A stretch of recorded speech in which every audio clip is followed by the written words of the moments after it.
அஜித்குமார் அவர்கள் ஒரு சாதாரண ஒரு எளிய குடும்பத்தைச் சேர்ந்த ஒரு இளைஞர். அந்த சாதாரண குடும்பத்துக்கு நடந்த அந்த கொடுமைக்கு சிஎம் அவர்கள் சாரி சொன்னாங்க, தப்பு இல்லை. இப்ப அதோட சேர்த்து இதையும் கொஞ்சம் பண்ணிருங்க சிஎம் சார்.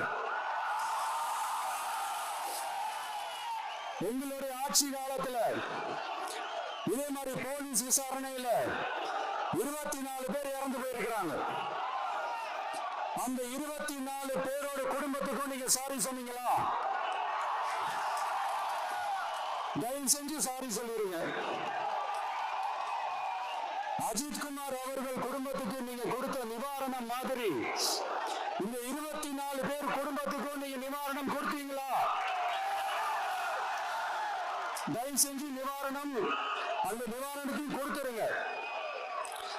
சாத்தான்குளம் ஜபராஜ் பெனிக்ஸ் அந்த கேஸ் வந்து சிபிஐக்கு மாத்தினப்போ இது தமிழ்நாட்டோட காவல்துறைக்கு அவமானம்னு சொன்னீங்க. இன்னைக்கு நீங்க உத்தரவிட்டதுக்கு பேர் என்னங்க சார்? அதே தானே அன்னைக்கு நீங்க சொன்னதும் இன்னைக்கு நடக்கிறதும் அதே தானே? அதே சிபிஐ தானே? அதே சிபிஐ ஆர்எஸ்எஸ் பிஜேபியோட கைப்பாவையா தான் இருக்கு. ஏன் நீங்க அங்க போய் ஒளிஞ்சுக்கிறீங்க?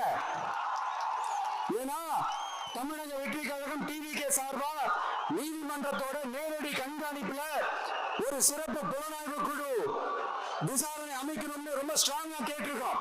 அதனால அந்த பயத்துல நீங்க ஒன்றியத்தோட ஆட்சிக்கு பின்னாடி நீங்க போய் ஒளிஞ்சுக்கிறதுக்கு காரணம்